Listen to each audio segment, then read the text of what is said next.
Toasties. I'm Missy, here with my bestie Johnsy. Hey, y'all. She was just laughing at me because I hit the wrong button originally. I hit the play button instead of the record button. Welcome to our Toasted Shenanigans. This is already your second time doing this episode. Yeah. Well, you guys are listening to this on a total different day that you probably normally wouldn't, because we recorded a good 50 minutes of this and we're not sure how much actually went through. Yeah, we were doing it virtual and it just kind of froze and was like, nope. And I don't know what happened to like half of it. We didn't even go back to listen to see if any of it was going through. No, we're just like, we got to re-record for them. We'll just start over. Yeah. And honestly, that is our fault. That is what we get for virtual. Yep. That was a sign. That was our sign that we need to fucking stop. Yep. God, my jacket's irritating the fuck out of me. Sorry. Okay. You good? I sit still. You good? Before I hit the mic a million times. You will hit the mic regardless. It's a thing. We do it. It just goes bong. Oh my gosh. So let's tell everybody what we're talking about, because they didn't get to listen to the original. No, they didn't. We are talking about Mr. Kurt Cobain and the conspiracy behind his death. And it's there's a lot of conspiracy. Yes. I mean, hell, what you heard, half of it, what we were starting to go through, there's like a lot behind it. It's like, what the fuck? There is a lot behind it, but there's what the media has to say about it first and foremost. Yes. And this, as you were saying before, is not the media's take. No. So as I started up, well, first off, what are you drinking? Oh, I'm going tried and true Moscato today. Okay. Pretty happy. I figured. I thought I saw you pour some more Barefoot. Mm-hmm. I enjoyed original too as well. Hazy little thing IPA, but it's all gone now. So. Oops, we were busy chit chatting beforehand. Yeah, we were just chilling, having some shenanigans without y'all. Sorry. Sorry. Sometimes we gotta have the shenanigans beforehand to have the real fun shenanigans. Exactly. Anywho, so Kurt Cobain, as we all know, he died way too young. And April 8th, 1994, Kurt Cobain was found dead by electricians scheduled to service his home. This story, guys, is not about Kurt. It's just about the death and all the facts behind it. So the authorities and media wasted zero time to say Kurt Cobain had committed suicide without any kind of investigation. It was like they walked in, saw a shotgun blast to the head. Oh, he killed himself. That's so annoying. That's like so annoying that's what they instantly went with. It should be law that you still have to. I would feel like I thought it is. I'm pretty sure it is, but with like everybody else, they normally have to determine whether it was actually a suicide or not. Yeah, I thought that was just what happened. Like, it was automatic, even though there are times where it's obvious suicide. Like, they still investigate. They still have to find out, like, for sure if that's what happened. I get that there was a gunshot wound and all that other kind of stuff. But first off, it was a shotgun shot wound, which I don't know if anybody knows how big a shotgun is. Yeah, we'll get to that later. And Kurt wasn't he wasn't No, he was not a big man. He was not a big man. He's got like 5'9", 135 pounds. Was he 5'9"? I thought he was shorter than that. No, he's 5'9". At least that's what his death certificate said when I read it. No, I don't trust some of those things. Yeah, very true. Anyways, anywho, what was that? Did you hear that? No, I mean, I did. Stuff? No, I heard. You heard the thud, that sound? Yeah. I don't know. Oh, okay. We'll just carry on. All right. Carry on. So, like I said, I'm not here today to deliver a story. It is just straight facts. So you can come to your own conclusion whether you believe Kurt Cobain, brought this upon himself, or was there something a little bit more sinister about his death? Mm-hmm. Now, most of my research is mostly from Tom Grant's point of view, which was the private investigator that Courtney Love hired. Which is weird. He worked for her. That's weird. Sketch. But I found him to be the most honest and the most reliable as far as all sources, as he didn't fall into what the system was saying or what the media was saying. He works off like common sense, and he follows his common sense. Well, being a private investigator that's kind of the point, is how he should be. So I'm glad that he stuck true. Like when I hear a private investigator, I feel like that's how they would operate. Well, a lot of PIs get a really like people like snub their noses at them because it's a PI. They're stalkers. Yeah, well, my ex-brother-in-law was a PI, and he was a fucking shitty PI. I won't say his name, but don't hire him, y'all. We're not gonna tell you who, but don't hire him. Don't hire him. You can message me, and I'll let you know. But anyways, he had also been a cop previously, and he felt like it wasn't the right thing. He realized most people weren't honest, didn't work with common sense. So that's when he became a private investigator. This guy right here. Tom Grant. Yeah. Okay, Tom Grant. Well, yeah, I mean, a lot of cops aren't honest. Look at Suffolk County. Facts. If you guys don't know what I'm talking about, you need to go back and re-listen to some episodes. Yep.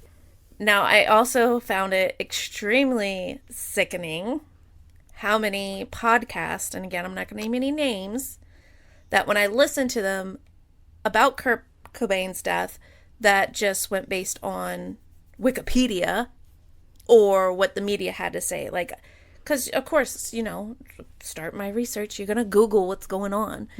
So I see all the articles that they're referring to. So, and then when you go and listen to them, it's like, I don't like this at all. I don't like the way it's like involving itself. Right. Because normally when I start my research, I will listen to a couple of podcasts, bits of here and there to see what was their take on it. Just to like help myself, and then I'll continue with my research. Yeah. I was extremely disappointed with this one, especially knowing who Kurt Cobain is. I mean, I know he means a lot to you, means a lot to me. Oh my gosh. I actually was so excited because at work a little girl walked in wearing a Nirvana shirt. And I'm like, yes, sweetheart. You probably have no idea what the shirt is because it was very colorful. It was cute. But she had to have been like 8 or 9 wearing this shirt. It just made my heart happy. It brings you back. It brings me back. And like I said, she probably has no idea who they were. Probably not. But it's also really funny. And it reminded me of like when we were kids and we would wear like AC/DC t-shirts. And like our parents would be like, do you even know who that is? Yep. But I wasn't going to come at her and be like, do you know who that is on your shirt? Like, name a song. Aside No, from... that's just rude. It is. But like that's what I used to get a lot as a kid. Yeah. But I would never do that to her. I'd just be like, nice shirt. I didn't say that to her though. And but then I let wanted you compliment it. She may research it. Who knows? Maybe. Anywho, nothing about any of these episodes that I listened to were factual. It was mostly, they were just very supportive of Courtney. And they were very, like, adamant on that Kurt Cobain didn't kill himself. There is, like, nothing, the facts just weren't there. They weren't established. So with that, we will begin with Tom's involvement in the case, and I hope afterwards you all go watch Soaked in Bleach. It is a documentary that Tom Grant released that was actually, he almost had to remove because Courtney Love was going to sue him over it. Gee, I wonder why. But she didn't because it made the situation look a whole lot worse. Where can we find this documentary? I watched it on Prime. Fuck. I don't think I have Prime. You can use them on Prime. Okay. Amazon didn't hear that. Hey, I don't know if they do the password sharing problem yet. Who knows? I'm here enough, and you're part of the family. I'll just add it to my TV. Nobody will know. All right. So if you know anything about Courtney and Kurt, as you may know, they did not get along very well. And there was a lot of talks about divorce. Kurt did not want to tour or perform anymore. He was walking away from what Courtney said was a $9.5 million contract to headline the Lollapalooza tour. That's a lot of money. Especially in the 90s. Oh, yeah, yeah. So, Courtney was angry at Kurt for possible loss of all those millions, and her anger towards him wasn't swaying him one way or the other. So, she tried to blame Kurt's attitude on his drug use. He was a heroin addict, but so was she. That breaks my heart. It happens. I know. It's the industry. Is it the industry or was it just his upbringing? Because I mean, he didn't have a terrible upbringing, but he definitely was a conflicted youth. Yeah. So, I mean, passing away at 27. then again, he grew up in like Aberdeen, Washington. There's not a whole lot to do there. So, They do say that in areas where there's not a lot to do, and I know some people are like, oh, we live out in the country because it's safer for our kids. No, now your kids are bored. yeah. So And they're it looking leaves to them experiment with something. Like they want some life. They do say that is going to leave them more open and susceptible to trying crazier things because they're bored. Now, I'm not judging on anybody who lives out in the woods or in the country or whatever. Like, you do you and what you think is best for your family. But I do know that has been, I've heard that before. I've heard those words of people have been like, oh, you live out in the country, your kids are going to be more susceptible to fucking around and finding out. Yep. Well, blaming this all on his drug use, she decided to put together a tough love intervention. It's tea kettle calling the pot black. Yes, when almost all the people there were addicts to themselves. Oh, that's so really I really don't productive. know how you can have an intervention that way. It was just more of her manipulating. I'm gonna apologize if you guys hear grumbling and growling. We have an audience, and the dogs they're the neighbors, and they're barking, and my dogs hear it, so they're kind of just like. Yeah, Cody's over here like. Anyways, March 26, 1994, Courtney left Seattle for the Peninsula Hotel in Beverly Hills. Okay. March 30th, Kurt and his best friend Dylan Carlson purchased a shotgun. Kurt told Dylan he was afraid of intruders at the house. Walking out on the tour, the Lollapalooza tour, was a business decision that would cost others a great big deal of money. So I wonder, has he gotten maybe like threats already, and that's why he thought it was a good idea to get that? Like, what made him think that he had to protect himself? Well, his guns had already been confiscated before. And I know that a lot of that was dealing with like CPS and drug use and all that kind of stuff. But if I remember correctly, I think he had purchased a lot previously because he felt like something was going to happen to him. Do you think that was just paranoia from the drugs? I don't. That's just no. It could have been. That's just total speculating on my own part. I feel like I read it somewhere, but if it wasn't factual, I disregarded it. Okay. I just was curious as to like why he thought like intruders were gonna come in and like, you know, do something all because of a Lollapalooza, other than things maybe Courtney has said. Could be. And that created a paranoia. Courtney was definitely in his head a lot. Oh yeah, I'm not surprised. Anywho, the shotgun was a 20 gauge setup for light load, so it's normally what you buy for like home invasion, so it doesn't go through walls. Anyway, he took the shotgun to his house so it would be there when he got back home for rehab. So I guess this intervention worked. That's good. He left Seattle to go to rehab center in Marina Del Rey, California, near LA. Isn't that where she was? She was in Beverly Hills, so very close. Yeah. Oh, that's funny. April 1st, 13 phone calls were made to Kurt's rehab center from Courtney's hotel from the peninsula. But it was to like a patient's phone. So it wasn't just like Kurt's room. And people kept just like disregarding her and hanging up on her. So she never actually spoke to Kurt that we know of. Right. That evening, Kurt left rehab later at 8:47 p.m. He called the Peninsula Hotel and left a message for Courtney. He said the message on the hotel log read, Elizabeth's phone number is blah, blah, blah. Who the hell is Elizabeth? I don't know. I couldn't figure that one out. That's weird. Evidently, she knew who Elizabeth was.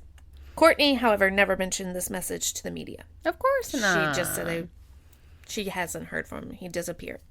Kurt arrived in Seattle early Saturday morning, April 2nd, and was taken to his house on Lake Washington by a hired driver. Saturday night, Courtney paid a friend to plant a phony story with the Associated Press that she had overdosed on drugs and was in the hospital. That's shysty. Well, that's not something you fuck around and just make up. Well, she did it as hopes to get to Kurt. That maybe if she did this, Kurt would reach out because he was worried about her. No, that's crazy psycho girlfriend. Like, I'm gonna hurt. She was crazy psycho girlfriend. I know. Or wife. Just like, whatever. Ugh. It's disgusting. That's not how you get people's attention. Sunday, April 3rd, Courtney called Tom's office in Beverly Hills. She told him someone was trying to use her husband's credit card and she wanted to find out who it was. That's so stupid. That is the dumbest thing ever. Yeah, because you could easily just do that yourself. Yeah, but as I'll tell you in a second, she kind of already did, and it evolves into something else. So this woman's just shisty. Clearly. Tom took another investigator with him named Ben Klugman. They met Courtney at the Peninsula Hotel in Beverly Hills, and when they first approached this woman, it wasn't like a hi, how you doing? Granted, they had already spoken over the phone, but the first meeting in person, the consultation, whatever you want to call it, her first words, if you leak this to the press, I'll sue the fuck out of you. That's just weird. And evidently she was just kind of like chilling in the hotel room in like this sheer like Teddy cami thing. They could see just right through. Not surprised. And like doped up with Not other people in the room. Okay, wait. There were other people in the room with her. Was she's talking to them about how she is hiring them about usage of her husband's credit card. And she follows it with, if you do leak this, I'll sue the fuck out of you. How do you know any of the other fuckers who are in the room with you, who are probably doped up as well, might not say something? Probably because they're doped up. And she's feeding them the dope. True. Courtney told them that her husband was Kurt Cobain and that he had just left a drug rehab. She said she said that she lied to the credit card company and had his credit card canceled. She wanted them to call the credit card company and find out what activities were attempted on the canceled card. However, she did find out that Kurt bought 2 airline tickets, but she didn't know where they were like going to, what was the destination, or who they were for. She had first suggested to the 2 PIs that he bought the tickets to hang out with his friend Michael Stipe, who is the lead singer of REM. Then she went into another story and said that maybe he was having an affair with Caitlin, his drug dealer, or, this is an important name to remember because it comes up later, Kristen Paff, her bassist. Okay? Courtney told them that Kurt only had 1 credit card, and without that 1 card, he had no access to any money. She said Kurt didn't have any friends or anyone else that would loan him money. I could see him probably having friends that wouldn't loan him money, but I'm pretty sure he knows how to get to the bank. Not only that, he's a rock star. Like, anybody's going to loan him money. Right. Like, that whole point didn't make sense. And No. he only had 1 credit card. Just the one. Just one. I find that hard to believe. Regardless, he is a massive rock star at this point. Like, he created the grunge world as it is. Correct. That she could never tap. No. With her Philly hole. Sorry. I love that. Sorry. So, the PIs went on to question Courtney about Kurt's ability to get money for his needs, and her response was, the guy can't even catch a fucking cab by himself. Bitch. I hate that comment. I hate that comment so much. Fucking bitch. Like, if you're so concerned about him, why are you, like, degrading him? If you love him so much, yet you're going to degrade him like that. Yeah, like, what are you doing? He only has this one and only credit card. He has no friends because he's just a lowlife who can't even get a cab by himself. Or are you just acting this way because, like, you really feel like he's having this affair? I think someone's projecting. Yeah. Yeah. She can't hail a cab. So, Courtney went on to tell them that she planted the phony story. That she had alleged that she had overdosed. She claimed the reason why she did it was to scare Kurt and get his attention so he'd contact her. So she admitted to this being a manipulation tactic. Oh, so she's a manipulator. Yes. Well, we already know that. Yeah, I know. Later that afternoon, Courtney started rambling on in an angry rage about the $9.5 million that Kurt was walking away from. And this part really stood out to Tom because this is kind of where he got to know Courtney's personality. Wait, she complained to him too about that? Mm-hmm. Yeah, this is all from Tom. Yeah. This is Tom Grant's point of view. That's it. She said if he doesn't want the money, he ought to do it for his child, Francis. And then she went on to say that she'd do the Lollapalooza tour if Kurt didn't want to do it, but he had to let her know. I'm sure he did. But in another brush, she said that she was offered it first. Then why didn't you do it in the first place? Why are you that upset? She gave it up for Kurt. Bullshit. There's no way that they fucking said, oh yeah, we want Hole to headline Lollapalooza instead of fucking Nirvana. Yeah, no. Get the fuck out of here. Hole was not that good. No. Like, It still isn't that good. no, like I said in our original take of this episode, like, the only time I think of her and her music is in the movie Hap. Mm-hmm. When Russell Brand is a bunny. And I love that so much. I love Russell Brand.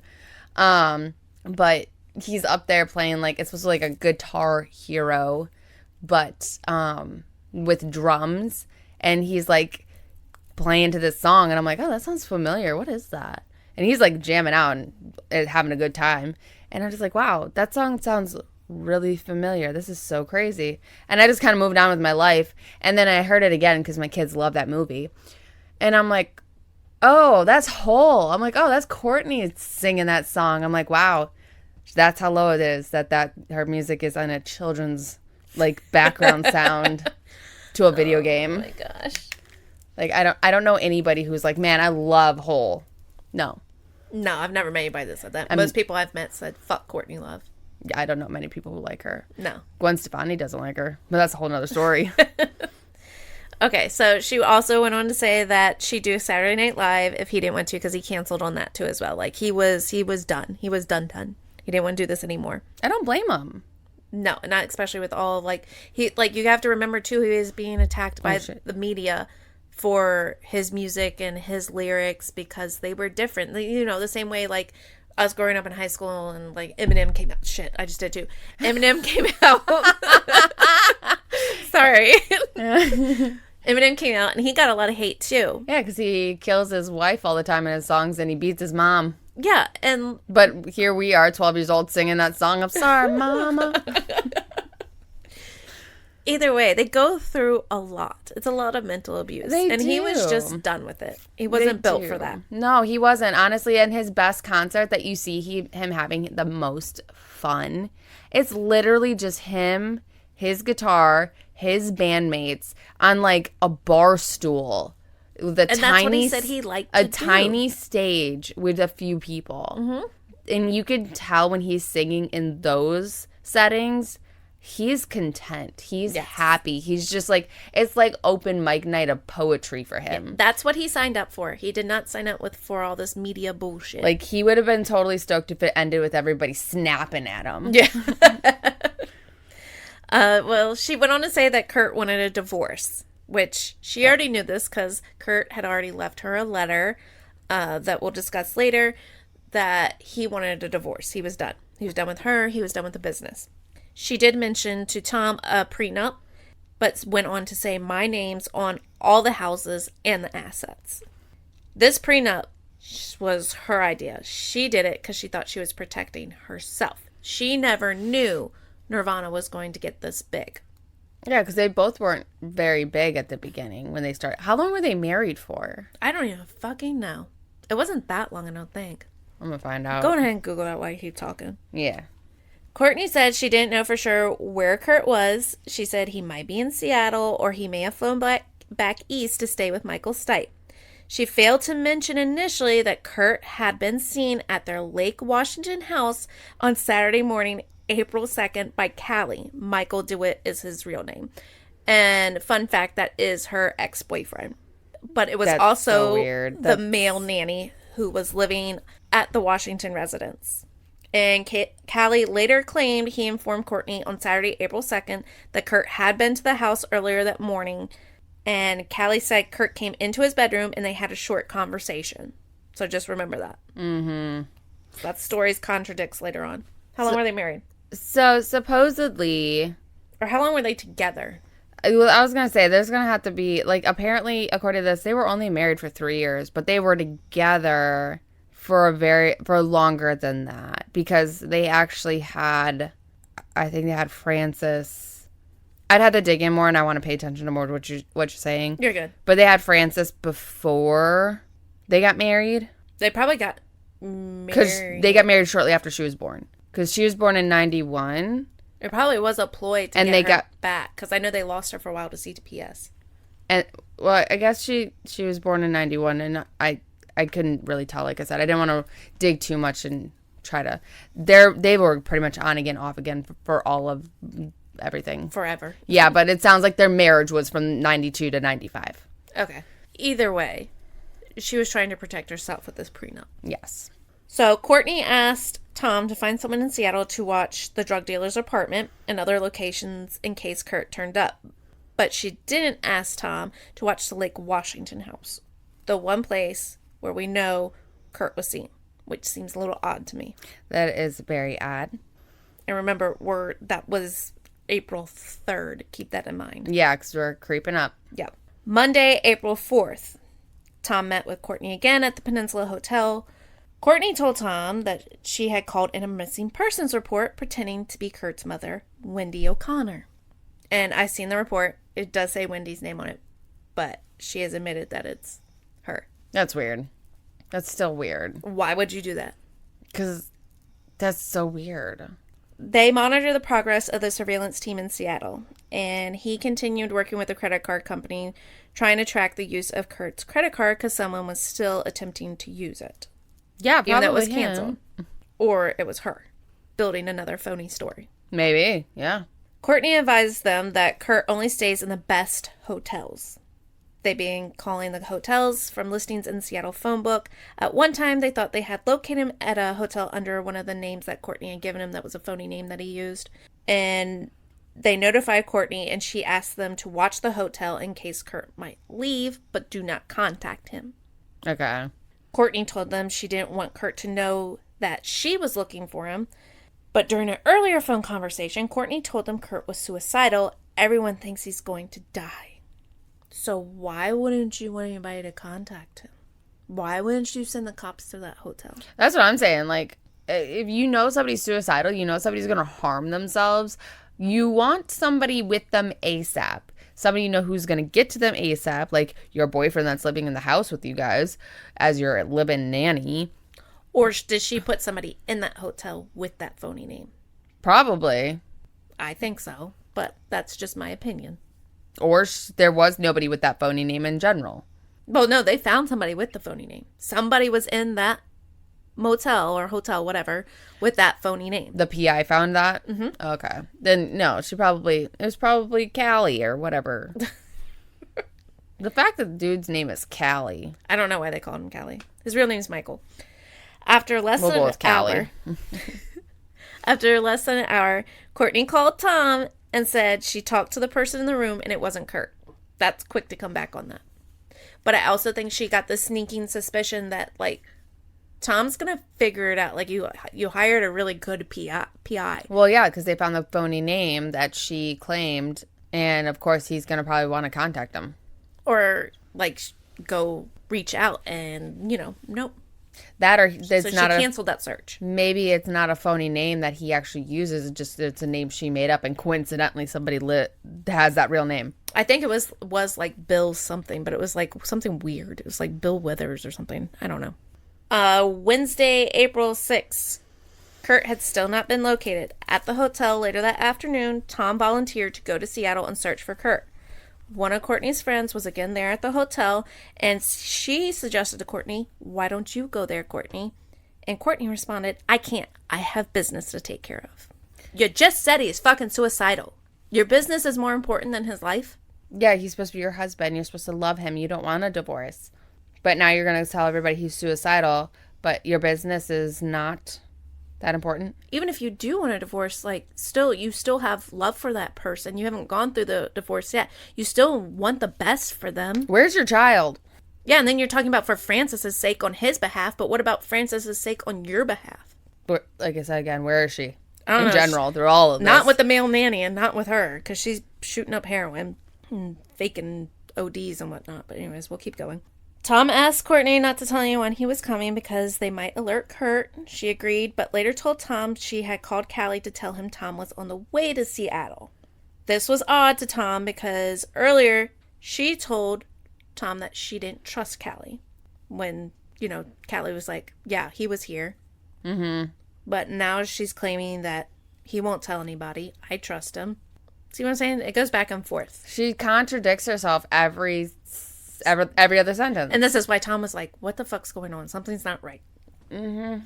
Before Tom left the hotel, and this comment really pisses me off. Before he leaves the hotel, to go to Seattle to look for Kurt, Courtney's dramatic comment was, "Save the American icon, Tom." I just feel like that's so snarky. Yeah, like what? Like she knew something that you don't know. Just, I don't know. Like something about that just gives me chills. Remember, that was April 5th.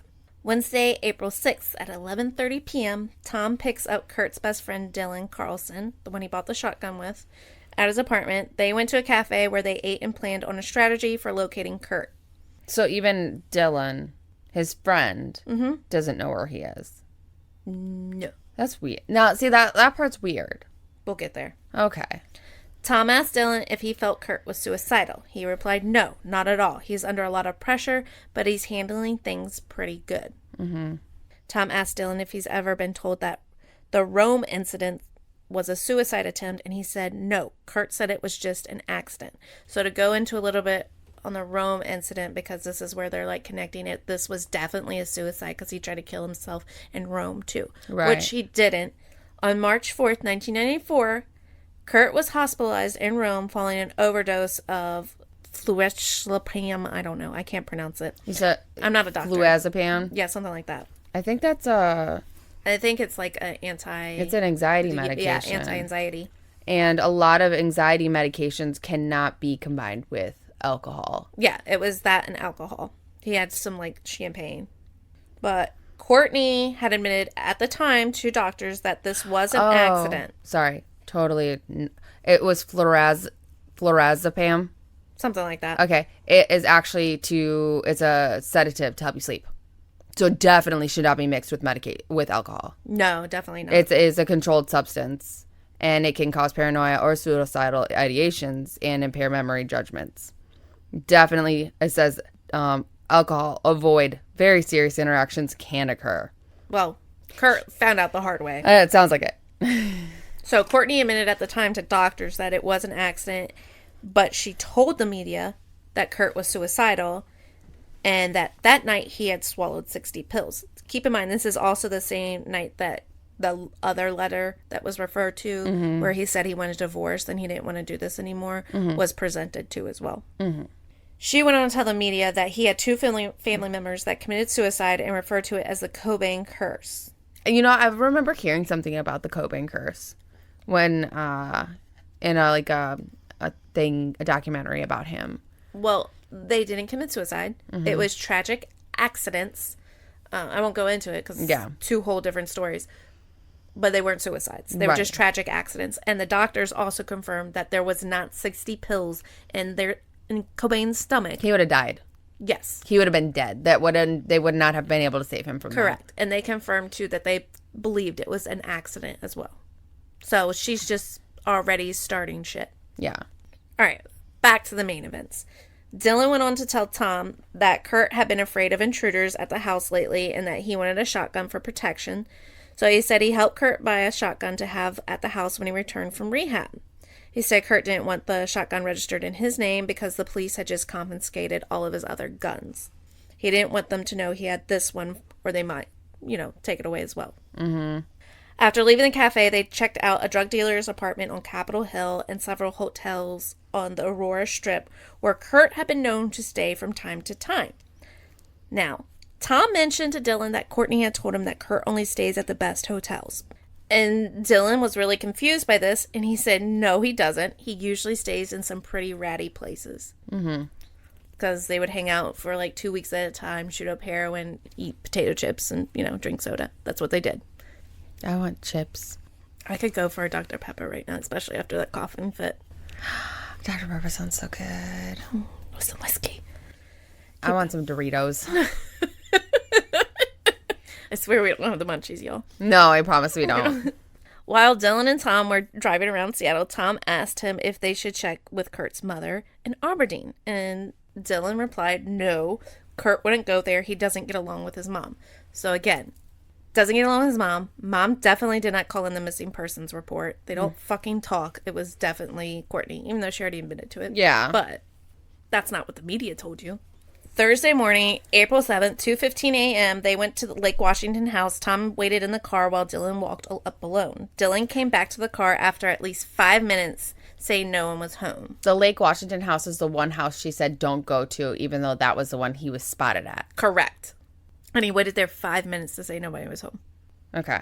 So they went to a payphone, because remember, cell phones were a really big thing then. Right. And called Courtney. She was at Rosemary Carroll's house in L.A.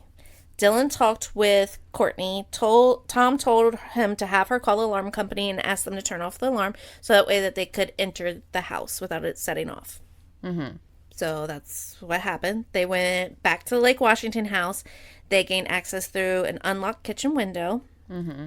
While they were searching the house, Dylan made the comment, "I've never seen this house so clean before." A television was still on in one of the bedrooms upstairs, and the bed was unmade. Dylan confirmed that this was Callie's room. So Callie was there. But the house was locked. Correct. Callie's not there anymore, but he had been there. So he was there, but he left his TV on and locked up the house. Mm-hmm. Asshole. That electric bill, man. They didn't find Kurt, obviously. Dylan didn't tell Tom about the room above the garage, and since it was dark and raining, Tom hadn't noticed it. This was that green room that we mentioned earlier, where the electrician saw Kurt. Tom dropped Dylan off at his apartment, and Tom went back to the hotel. They got a few hours of sleep. They went back to it the next morning and resumed their search. They spent most of the day on Thursday checking out some of Kurt's hangouts and talking to people who might know where he was. As the evening approached, they headed for the small town of Carnation, located about 30 miles east of Seattle, where him and Courtney had owned some cabins. Mm-hmm. But Dylan was kind of confused in the dark. He couldn't really tell where the turnoff was. So they stopped at another payphone, and Dylan made a call. And when he returned to the car, he said Courtney's had some trouble. She got arrested, and she's in the hospital. Mm-hmm. Dylan eventually got a hold of Courtney, and Courtney wanted them to go back to the Lake Washington house to look for the shotgun. She said it could be in a hidden compartment in her closet. And this is where I have issues. Because if Callie was in there, why wouldn't she just ask him? Wasn't the shotgun also purchased while she was gone? Yes. So how would she even know where it's at and that it was existence? That I do not know unless Dylan told her. Yeah, Dylan's coming across a little sketch too. Right? I have some sketch with Dylan. I feel like he is conflicted of who his loyalty lies with. Oh, trust me too.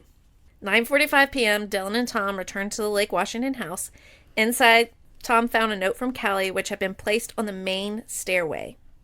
And Tom knows it was not there before. Mm-hmm. He's a PI. He's going to pay attention to it. His job is to pay attention to details. Yes. The note read, "I can't believe you managed to be in the house without me noticing. You're a fucking asshole for not calling Courtney." Which is weird, because you admitted earlier to Courtney, and she admitted to Tom, that you spoke with Kurt for a brief instance in your bedroom. Yeah. So that's a little odd. So unless he's referencing, like, he came back another time. I don't know. I doubt it. I think they're just junkies and missing the holes in their stories, and now they're trying to cover shit up. That could be it too. I don't know the timeline of like when he said he saw him versus not. I don't know. But I get where Tom's coming from and is like, what the fuck is going on here? Oh, absolutely.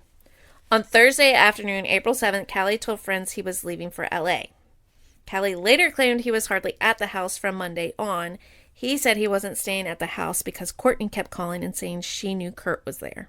But if you were hardly there, how do you know she's calling all the time? That all just made no sense. Cause exactly. You apparently told her he was there, and then you're getting annoyed. She keeps calling, asking if he's there, and then you're also just not there at all. And if Courtney knew that Kurt was there, why wouldn't she insist they put surveillance on that house immediately instead? My thing is, too, is why she's so convinced or so concerned to find him.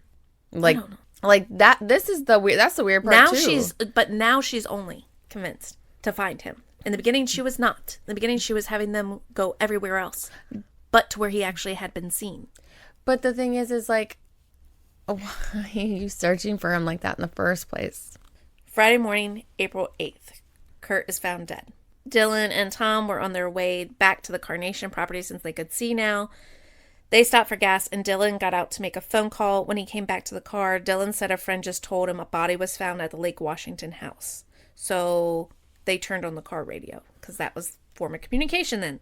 And that's when they heard that Kurt Cobain was found dead in the greenhouse above the garage. And according to Tom, Dylan had no reaction. That's your best friend. You had no reaction. Not even like stunned, not just a like. According to Tom, it was no reaction. Like basically it's like, and the weather is sunny out today, and you're just kind of still sitting there like, oh yeah. Yeah, basically that. Because I mean, I can understand like it being just like a stunned, just frozen, just kind of sitting there like, did I hear what I think I just heard? I could see that, but did he already know? Is Dylan also a junkie? Yes, he is. See, I have like such mixed emotions about Dylan right now. Like I'm very conflicted. And keep in mind, he's also the one that purchased the shotgun. He purchased the shotgun. I still don't understand how Courtney knew where it was at and why it was in a hidden compartment in her room, being that she wasn't fucking there the whole time. That's weird. A lot of things are just weird. This is just really, really weird. Well, and why didn't he mention the room above the garage? That's what I was about to say. When Tom heard that it was a greenhouse above the garage, he turned to Dylan and said, "What's the greenhouse?" Dylan told Tom it was a room above the garage, and he asked, "Why didn't you take me there?" Dylan's response, "It's just a dirty little room. I think they keep some lumber in there or something." It doesn't matter. What if he OD'd up there? You know? I mean, I don't know if he did drugs at his home. I'm sure he did, but... Well, even if he was known to hang out in there a lot, you know, as a best friend, wouldn't you go check there? I know if it was the situation with us, and I knew you hung out in your green room a lot, as you probably would, I would go there first, right? Yeah. Or I would check every single room in the fucking house, no matter what. Right. It is really weird. This is really weird. I don't like this puzzle. Mm-hmm. I quit. Carry on, though. They soon learned from being there at the investigation and whatnot that Kurt had been dead for at least 2 days. At least 2 days. So remember when I said go back to those dates and remember them? Hold on. Okay, so he was found dead on the 8th. Mm-hmm. But Tom got there on the 6th. Mm-hmm. But when Courtney said, "Yes, now you can go look." Now you can go look. Go save the American icon. Yeah, but on the 5th, it was an issue. No, let's not do that because what was going down on the 5th? Right? Isn't this frustrating? So Tom called the Seattle homicide detectives and tried to tell them something was wrong. The detective told him Kurt was locked in the room by himself. He said the door was locked from the inside and the fire department had to break a window on the door to get in. And that Cobain had to have been alone in the greenhouse when he died. Okay. He had the door locked. How would anybody see inside that room then? Through the window. The electrician saw him through the window. And there was like this like doorway window thing where like you could add a stairwell, but there wasn't any stairs to it yet. So you couldn't enter from there. But if it's above, how did the electrician see him? He was installing security cameras. So he would have now they're going to get security cameras. Courtney had ordered security cameras. Oh, now she did. Mm-hmm. Oh, how funny. Yeah. How fucking funny. Oh, my gosh. Tom spoke to Courtney on the phone that afternoon. She wasn't at all upset, and she wasn't even upset with Tom that they haven't even found Kurt. Because if, in my opinion, if Tom had just done his fucking job, you would have found my husband before he murked himself. Right? No, that wasn't the conversation. She acted as if she thought Kurt died the night before. Courtney tried to get Tom to talk to the press. Tom told her he didn't want to say anything until he found out more about what was happening, which that's fishy as hell. She instantly wanted him to release a comment to the press. Mm-hmm. And he's like, no, we need to investigate this. Mm-hmm. We have to look into what happened. And she's just like, no. Mm-hmm. Yep. The same thing she always does. Just go straight to the press. Because they'll confuse everybody. They'll believe whatever the press says. Oh, I'm so angry right now. Tom left Seattle and flew back to L.A. Wednesday, April 13th, Tom met with Courtney's entertainment attorney, Rosemary Carroll, who was also Kurt's entertainment attorney. They had a pretty close relationship with her, too, and is even actually the godmother of Francis. Mm. She indicated that she was suspicious about Courtney's involvement in Kurt's death. Oh. She said he wasn't suicidal. Oh, so that's number 2. Correct. See, and that's the weird thing, too, for Dylan. to be like, no, he's not suicidal. Yeah, he's dealing with some shit, but he's handling it. But then for him to be so sketchy at the same time. Because he was trying to throw out the tracks. I honestly believe he's involved somewhere. Because even at one point in time, I didn't put this in my notes, when he's confronted by Tom and says he just wants to sit down with everybody and talk to everybody, Courtney had fucking Dylan go shoot up beforehand. And the dude couldn't even get like 2 words out. And Tom was just like, why the fuck did you do that? You're wasting my time. And Courtney's kind of response is, well, you're still getting paid, right? So Tom wanted to have a sit down and talk with everybody, and Courtney made Dylan shoot up first. Are they having an affair? They could have been. I don't know. Carry on. Rosemary went on to tell them that Courtney had called her a couple weeks ago and asked to find the meanest, most vicious divorce lawyer. That was Courtney's request to her entertainment attorney. Courtney also asked Rosemary if the prenup agreement could be voided. She was worried about this prenup. Rosemary then told Tom that Kurt had also called during that same time period and that Kurt hadn't completed his will yet, and he told Rosemary he wanted Courtney taken out of it. Rosemary indicated that she was disturbed and somewhat suspicious that Courtney wouldn't let her or anyone else see the supposed suicide note that was left at the crime scene. Tom mentioned to Rosemary that Courtney said she couldn't go to Seattle herself because she had business in LA. This is her entertainment attorney. Her response is she doesn't fucking have any business in LA. So her attorney is 100% like, this is fucking sketch. During the meeting, Rosemary also told Tom that on Thursday morning, while Courtney was on the phone, was at her house talking to Dylan Carlson on the phone, she overheard Courtney say, "Be sure and check the greenhouse." Don't know what that means, but that's what Rosemary overheard. So we now know that after talking to Dylan on the phone Thursday morning, the 7th, Courtney left Rosemary Carroll's house and went back to the Peninsula Hotel. A short while later, she called 911. First reports have Courtney overdosing again. She was later arrested. Rosemary has since shown Tom evidence that Courtney's arrest may have been another phony case. The one that Dylan says that she was arrested and... where she talked to Dylan. Suspicious? Absolutely. I'm so angry right now. Like, they concluded their meeting. They both agreed that it would be best for Tom to return to Seattle to, continue the investigation. And she was adamant that Courtney should not be told of the private discussions that they were having regarding the suspicious circumstances and events around Kurt's supposed suicide. I will go on to note that after she learned that Tom records everything, because that's what he does, he's a PI, and she knew that he was recording his conversations, she told him to stop everything and attacked him with a lawsuit. Courtney did. No, Rosemary did, because she was afraid of, remember, Frances is her godchild, and she's also afraid what Courtney could do to her. So. Yeah, that's the only thing that about this whole story that upsets me. 6:30 p.m., Tom flew back to Seattle and checked into the hotel. The next day, he went to Lake Washington House. A security guard at the house let him in, and he found Courtney sitting at the dining room table. As he approached and sat down to talk to her, she said, "I guess I really found the right PI this time." This time? But it's another snarky comment. Like, she's making, like, to me, I took that as, like, well, you know what I did. I hired the right guy. I hired somebody too good. Somebody that's better than me. I couldn't keep up with my own fucking story. Nope, you couldn't. But and I think that's what she's referring to. But that was her comment. But this time, like, how many PIs have you fucking hired? I don't know. I couldn't find anything on that. But I did hear Courtney say that on recording. So it's not like Tom's lying or made any of this up. Right. Because, like you said, he records stuff. Later, Tom learned Courtney called electrical contractors on Wednesday, April 6th, before Tom had agreed to fly to Seattle and instructed them to begin work on the lights and motion detector on the greenhouse.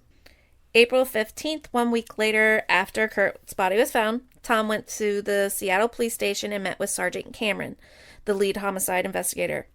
Items discussed with Sergeant Cameron included numerous inconsistencies and contradictions in logic, obviously. the missing credit card, and the continued activity on the card even after Kurt's death. The fact that Courtney told Dylan to check the greenhouse, and yet he didn't tell Tom about the greenhouse. Mm-hmm. The letter on the stairs from Callie that seemed phony. Document examiners saying that Courtney wrote the letter on the stairs. However, Tom did go back to research that I found out and realized that she did not write that letter. Well, it was confirmed she didn't. Well, she was in L.A. Correct. So she couldn't have wrote the letter. No. And that's the funny thing. She had business in L.A. Yeah, is to make sure she's not the main suspect of her husband's death. She just had everybody doing her dirty deeds for her. Oh. Like always. Yeah. Doubts about Kurt's handwriting on the so-called suicide note, especially at the bottom portion, which I will address later. The electrician's statement about Kurt's hair appearing to have been combed. So when he found Kurt, he said that his hair was very combed out, very neat. That just could have been a perspective. Doesn't mean anything, so I didn't add it into my notes. This is just notes on what he talked to the sergeant about. Mm-hmm. Courtney's motives for possible involvement in Kurt's death. She'd get more money from a suicide than from a divorce. With a suicide, Courtney would inherit and control the entire Cobain and Nirvana estate. Yep, because... The entire Nirvana estate. Yeah. If Kurt divorced her, she'd have to settle for half at best. Yeah.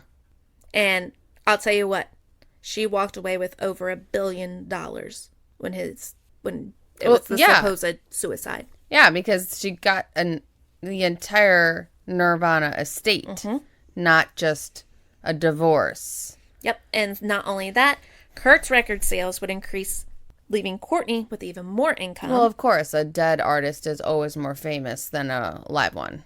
Yep, and then this was Tom's final sign-off to the sergeant that I had to put in here that he spoke to him about because this just resonated with me. He said, based on what I've learned about her personality, Kurt's death and the publicity that it generated would help Courtney launch her own career.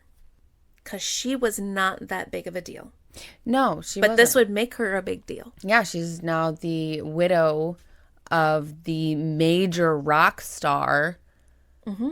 And also now a single mama. Correct. Who's struggling. We're almost to the end, guys. Just bear with me. I've got just a little bit more for you. Tom asked Sergeant Cameron why he told him the door was locked from the inside, pointing out the lock was a simple push in and twist type, because Tom was able, remember, afterwards to go up to the greenhouse. Anyone could have pulled that door shut after locking it. Oh, yeah. Sergeant Cameron's response was there was a stool wedged up against the door. But there's windows. We'll get back to the stool. When Tom asked Sergeant Cameron if he could look at the photographs to see why the electrical supervisor thought Kurt's hair had been combed, he responded, "We haven't developed the photographs and probably never will. We don't develop photographs on suicides." Oh, wow. Why take pictures then? I don't know. Seems all like a big lie. Maybe somebody's been paid off. Who knows? Of course. You know, somebody who just got $1 billion. Sergeant Cameron informed Tom, "Nothing you've said convinces me this is anything but a suicide," and that ended the meeting. What? Oh my gosh. Yep. May 18th, 1994, Tom sent Courtney a letter indicating his suspicions about Kurt's death. I included a few lines out of this letter. I'm not going to put the whole letter in here, but 3 parts that I thought were very important was, "I consider the circumstances surrounding your husband's death to be highly suspicious. My investigation has exposed a number of inconsistencies in the facts of this case." Next one. "I've decided to continue working on this case until I see it to its conclusion without additional charge." And last but not least, "As I pursue the truth regarding the events surrounding your husband's death, your cooperation and assistance will be appreciated, but is not required." And that was kind of his final statements to her. He told her he's going to keep investigating this with or without her money because he is so dead certain that it is foul play. Correct. So here's my conclusion to the whole thing. All right? And there'll be the end of it. And you can decide what you want. The stool Sergeant Cameron was referring to that was wedged against the entrance was actually just sitting in front of an unlocked balcony doors that I mentioned earlier that were just kind of there, that had no stairwell on the other side. They weren't wedged in front of the other doors. But it was unlocked. Mm-hmm. So the one door to get inside was locked. Yes. But there's no stairwell. Keep that in mind. Doesn't matter. There's ladders. Mm-hmm. Correct. But it was unlocked. But exactly. And there is proof of that from the EMT when they showed up. They said the stool was not wedged up against the door. It was on the other side of the room in front of the other set of doors that were unlocked. Yeah. Please carry on. As mentioned, the entrance door to the greenhouse had a push and twist lock. Anyone could have locked it and pulled it shut as they left. So Kurt was not barricaded in the room, as the police had indicated to the media. Okay? Okay. So I'm addressing everything that I found in the media's notes. Kurt's driver's license had been removed and placed in front of his wallet for a photograph by an officer on scene. The media stated that Kurt had pulled it out as a way to identify himself when his body was found. That is not true. An officer pulled it out to identify him and left it on top of the wallet. Okay. The first officers on the scene had taken 23 Polaroids. Wait, but he just said something about getting photos developed. Correct. There was photos that Tom could have seen that they did not give to him. There was no need for development because if you guys know, Polaroid is an instant photo. You just got to shake it a little bit. Like the song. Yes. The canceled credit card that the media states was in Kurt's possession was not in his possession. Where was it? We don't know. Oh, how funny. Mm-hmm. There was no attempt in any of the reports to explain the missing credit card, yet the case was completely closed. That's bothersome.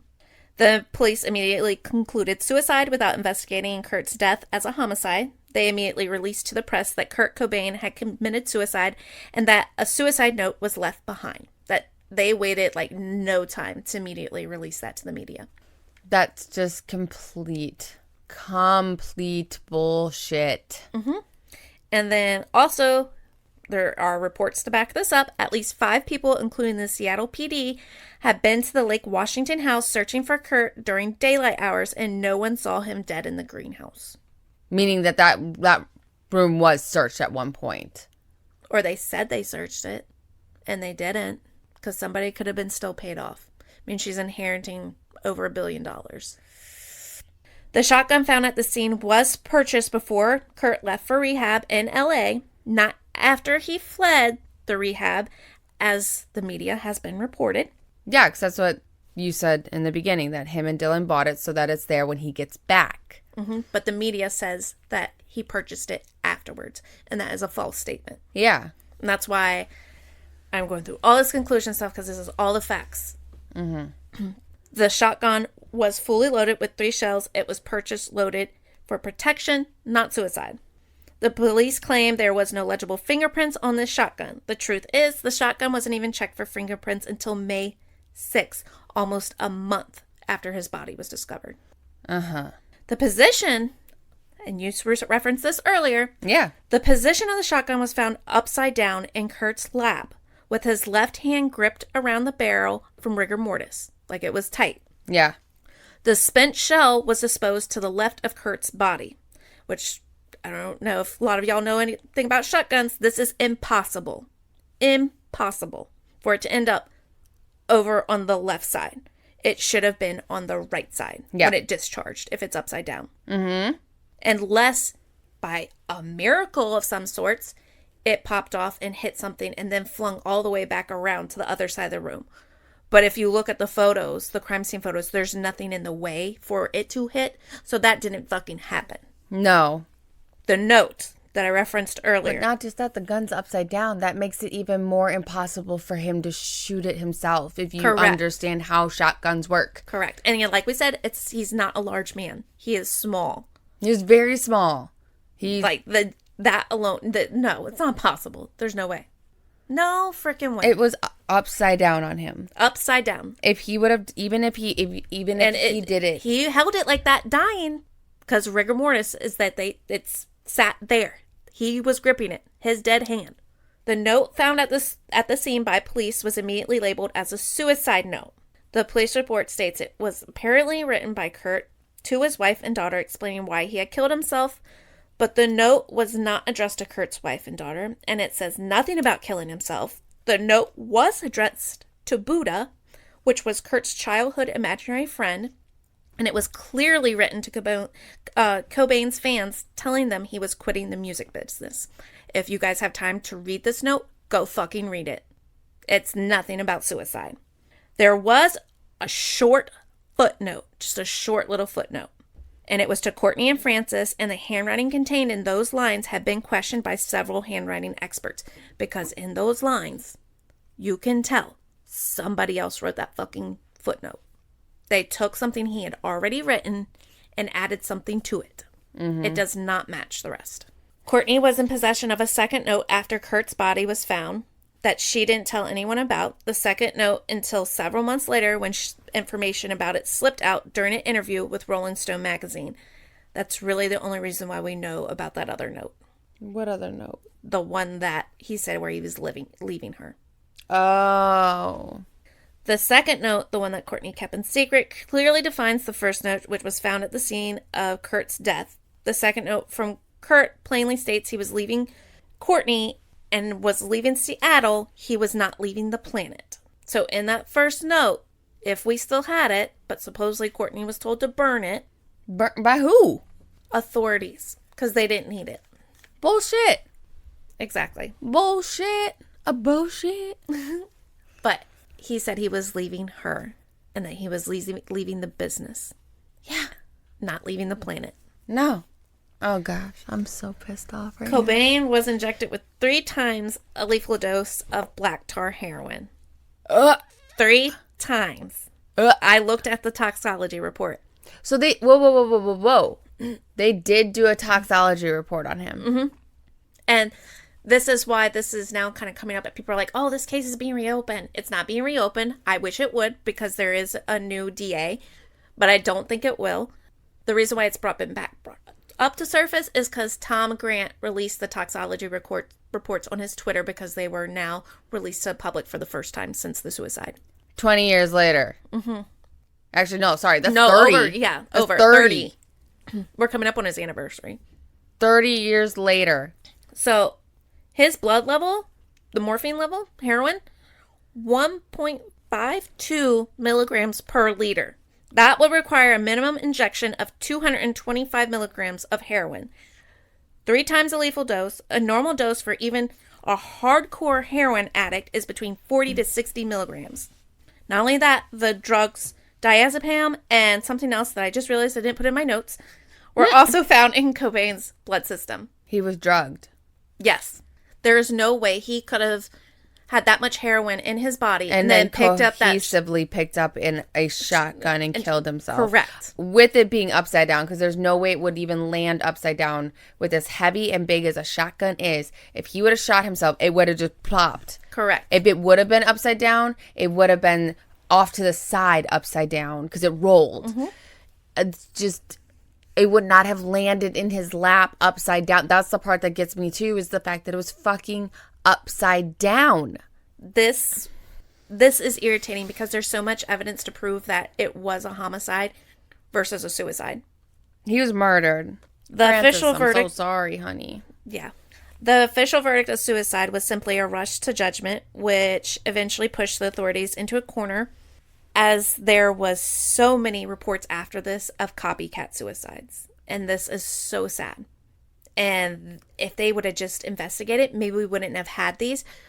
But following Kurt's death, 68 people committed suicide copycats. They followed him. Mm-hmm. That is so sad. Oh my gosh. All right. Just a few more bullet points, guys. I know this is a long episode, but these ones are really going to piss you off. Oh, great. I'm already mad, so bring it. Authorities allowed Kurt's body to be cremated just 6 days after having been discovered. Authorities gave Courtney back the shotgun for herself to melt down. Why would she be allowed to melt that down? It wasn't her gun. I don't know. No, technically it was Dylan's. Authorities allowed for the greenhouse to be torn down and destroyed. Quick, let's get rid of all the evidence, guys. And last but not least, June 15th, 1994, just months after Kurt's death, Kristen Paff, the bass player for Courtney's band Hole, died of an alleged drug overdose. Her body was found in the bathtub inside the bathroom of her Seattle apartment. Kristen was also leaving Seattle and Courtney when she ended up dead. She had a U-Haul trailer all packed and loaded. She was leaving the next morning, going to Minneapolis. No, she didn't. Yes. No, she didn't. Yes. No. Yep. And that's why I said remember her name. Well, that sounds a lot like Aaron Carter's situation, too. Yeah. who was getting ready to move into who was getting ready to move into his house with his baby and his baby mama, because he got himself all clean, and then coincidentally he has an overdose in the bathtub. But with that, I'm going to leave you my favorite Kurt Cobain quote. Dreaming of the person you want to be is wasting the person you already are. And I hope that resonates with every single fucking one of you. Don't waste your time trying to be somebody else. Be you. You will thrive as you, not as somebody else. Absolutely. My grandpa and my mom always said, be true to yourself. Those who love you will follow. If they don't, they were never meant for you. And Kurt kind of spent his, whole career saying kind of the same things. He was a really good guy. Not what the media portrayed most of the time. No, he was a fantastic individual. I love him. I love his music. I'm sad that I actually was not old enough to truly appreciate it in the moment, because he was already dead by the time I really was able to appreciate it. But I fucking appreciate it now. Love it. Love him. Yeah. And it is kind of upsetting a little bit that people be like, oh, he's dead? And it's like, he's been dead for a long time. His death was a tragic tale. Like, it was big. Huge. I remember hearing about it for years and years and years and years and years, especially for, anything that might have happened that Courtney, honestly, even with this situation, she still never got famous. No, not really. Like, that's still... But she didn't need to now. She inherited more than she knows what to do with. No. Well, maybe not, because, she probably definitely paid off a lot of people. Well, that's my own opinion. But yeah, she probably had to pay a lot of people off. And it's just... That man was murdered. He was murdered. Absolutely murdered. It might not have been Courtney, but it was somebody she knew of it. I have a feeling it was Dylan, unfortunately. I'm starting to think that now, too, and that breaks my heart, because that was supposed to be his friend. Mm-hmm. But she even said he ain't got a fucking friend that'll help him. Yep. Which, oh my gosh, that just clicked in my head. Mm-hmm. Ah. Yeah. And he went and helped him buy it. Mm-hmm. Supposedly. That's the story he tells. No, I believe he probably went and bought it with him. I mean, if they talked to the guy, whoever was, sold it to them, I don't know if they ever did or not. Hopefully there would be evidence of Kurt being there as well. But who knows? See, and that's the part that I thought was really weird, though, is why he was so concerned for intruders. Like, what made him think that that's something he had to protect himself against? I don't know. I know the media portrayed that he was really worried about it. Right. And that he was the one that scheduled this install of, like, the security cameras and whatnot. When all along it was actually Courtney, and I don't know if she just fed them all this bullshit, just like the rest of the bullshit that the media has spewed. Oh my gosh, this is just... But these are the facts. There's witness testimony that prove Tom Grant's story. Right. There's documents that prove it, and that's why I trust his point of view versus what I read in the media and what I got from other podcasts, and that's why I decided to share it. Well, he also has audio recordings of people saying things, right? Go watch Soaked in Bleach. You won't regret it. I'm sorry, Francis. That's the one thing that did break my heart about having this conversation. We have gone back and forth on this idea, and my heart held back for Francis's sake. Because, I mean, I watched an interview of her talking about it, and her dad's still a fucking legend to this day, where she said, like, I can't go anywhere without him being there. And she's like, sometimes it's great and other times it's hurts. It's hard because I mean, she was a baby. Yeah. And she doesn't know him, but she knows what the media says. She knows what her mom says. And that's what she says sometimes is great about it, where she can go around and she hears his music because everybody just still fucking loves him. And she said that makes her happy because she can hear his voice always. Yeah. But it hurts because she doesn't know him. Yeah, she didn't get to know that person. Yeah. Well, Francis Bean, you have a sexy dad. Yes, you do. Oh, I'm sorry, Francis. Not that she's ever going to hear this. And if she does, I mean, I'm sorry. Maybe she can get her dad some justice. Maybe she can. I doubt there ever will be. She's got some deep pockets. That or maybe she knows. No, I'm talking about Courtney has deep pockets. Oh, no, I'm saying maybe Frances knows. Maybe she does know. And her fear for her own life, she keeps her mouth shut. Maybe. I doubt it. I think she just chooses to ignore it because who wants to, like, investigate their own mother? Or the death of their father. Yeah. You know, after a while you do. You just want to kind of... Ignore it. That's what I would do. Put it to rest. Yeah. She's done. Yep. Just let him be the dead legend. She knows, I'm sure, her mom's psycho. Yeah. And it's all over the news. It's all... You look Courtney Love up and you will see a hot fucking mess. Always been known to be this erratic, hot fucking mess. That's a fucking twat and I can't fucking stand her. And now it really irks me because I know every time, because I have Spotify, every time I listen to Nirvana, those few little cents from that song that I'm listening to are going to her. Oh, why'd you have to tell me that? That's so true. Every Nirvana CD I buy, t-shirt, whatever it may be, it goes back to her. Honestly, I feel like I should have gone to Frances. But because they were married when it happened, I guess it does. She still owns the estate until she dies. And then it will go to Frances. So Frances gets nothing? No. Not unless, Kurt stated otherwise in his will, which I doubt. Which I'm sure Courtney manipulated that as well. I was going to say, I feel like Frances should definitely be getting something. It's her dad. Well, she will when Courtney dies. Damn it, Johnny. Johnny Depp saved her. Outside the Viper room. Because he's a good man. Well. I gotta put this. I can't even right now. We already kept them long enough. I'm angry. I don't want to make myself even more mad. I will still listen to Nirvana. It was actually really funny because at Angel's talent show last year, there's two groups of two boys. And one of them did a Red Hot Chili Pepper song. And the other one did Smells Like Teen Spirit. Okay. And I'm sitting there and I'm listening and I'm jamming along. Like, this is fucking awesome. And then it dawned on me. I'm like, oh gosh, is this what it was like when we were kids and our parents heard us listening to the music that they grew up on? I'm like, oh my gosh, is this? Because then I had to look up when these songs came out. For 91 and 94. And we were just babies then. Right. I'm just like, oh my gosh. Why are you guys jamming to this? To them, this is old school rock.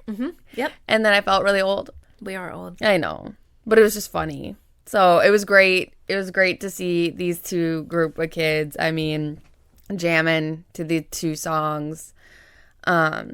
Forever gonna love Nirvana. Forever. I mean, I listen to them all the time on my Spotify. My kids know all their songs just as much as I do. Yeah, well, I have all of their CDs. I've already paid for them. Courtney's already gotten the money. If I want to listen to them, I will probably just put them onto my phone from my laptop. I don't think I will continue to keep downloading them from Spotify. I can't give her any more of my money. Does it re-download every time you play them? They get cents for each download. For every time you listen to the song? Well, fuck. Yeah. Well, there goes that, guys. Well, thanks. Thanks for pissing me off tonight. You're welcome. I see you do that almost every time.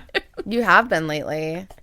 It's just been the way that this show has been going. Yeah, this year we're just exposing some stuff. We said when in our New Year's, we're coming hard, guys. We're coming out. We're gonna tell. We're letting the truth. We're letting some shit out. Yeah. And maybe because we're aggravated in our own lives. I don't know. Angry at the world. It's going to shit. Angry at the world. The world's not going to shit. It's just brought to our attention now. It's always been shit. It's getting worse. No, it's not. It's always been shit. It's just now because we have the news outlet in the palm of our hand every day, we get to know about it in real time. But more people are being exposed now. Yeah, because you can know about it in real time. No, true. Thanks to social media and all the other types of bullshit that are on our phones, we are watching things happen now in real time. Yeah, but that also being said, I think because we have those devices in our hand is why also so many people are being exposed now, too. Which they deserve. Because we'll be able to find the truth faster. Yeah, because... Which beforehand we didn't. We relied on the media. Oh, we still are. Well, yeah. But that's neither here nor there. Let us know what you guys think on the medias. Yeah. Come join us on the bullshit social medias of TikTok and Instagram and Facebook. I mean, we're not very active there lately, but we really will be working on that. Maybe. Especially this one. I'd like to get some input on some people's thoughts. And also the last episode with the Crumleys and what you all think about that. That definitely needs to be addressed. I want to know some thoughts and opinions from everybody on that one as well. So make sure you guys go like, follow, subscribe, share, hit the fucking bell. I don't know what day it is that you guys are listening to this shit right now. Yeah, sorry. Sorry about technical difficulties. But if you were on social medias, you'd know that, hey, we had this problem. Bear with us. Until next time, guys. Bye.